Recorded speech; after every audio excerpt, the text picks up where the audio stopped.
waliokwisha kujitolea. Hao ndio.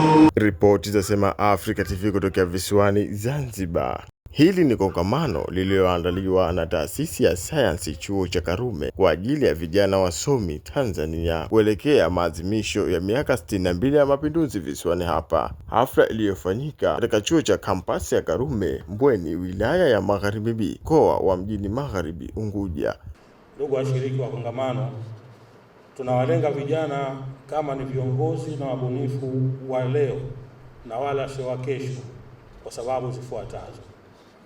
Kwanza, kwa mujibu wa sensa ya watu na makazi ya mwaka 2022, Zanzibar ina jumla ya wakazi wapatao 1,889,000, ambapo vijana ni sawa na asilimia 37.3 kati yao. Hii inatoa fursa kubwa ya kuunganisha nguvu zao vijana kujikita kwenye uvumbuzi na ubunifu.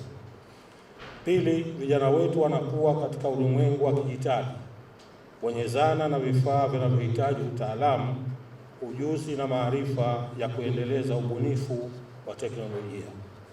Vijana wanaweza kuleta mtazamo na mwelekeo mpya wa kujadili na kuwasilisha suluhisho la changamoto zinazoikabili nchi yetu kama vile athari za tabia nchi, huduma za afya na elimu na ukuaji wa uchumi, kwa kuyataja machache. Ndugu washiriki, sayansi, teknolojia na ubunifu vinaweza kukuza kwa kasi kubwa uendelezaji na uvumbuzi wa viwanda vipya, uzalishaji na kuongeza ushindani.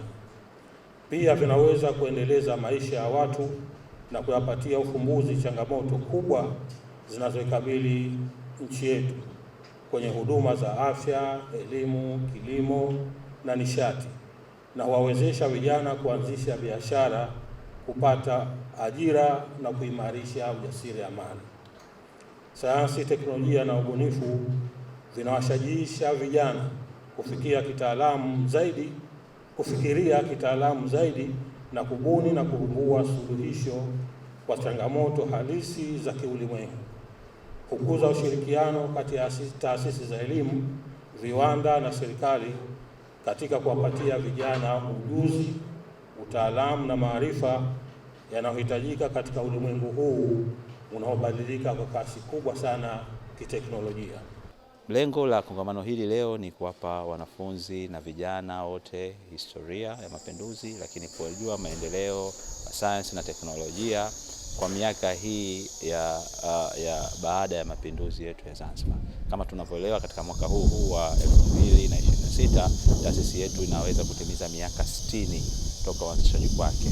Kwa hivyo nadhani pia hili ni miongoni mwa mafanikio makubwa ya mapinduzi yetu ya Zanzibar. Leo tarehe 11 ya mwezi huu wa kwanza 2026 tumeandaa kongamano maalumu ambalo laelezea matunda pamoja na umuhimu wa mapinduzi ya Zanzibar matukufu ambayo yalifanyika mwaka 1964. Mapinduzi ya Zanzibar ambayo yalifanyika mwaka 1964 yana mchango mkubwa ama yana faida kubwa kwetu sisi vijana, hata kwa rika nyingine. Endelea kutazama matukio mbalimbali kutokea Sema Africa TV, na mimi ni Abdalla Balozi.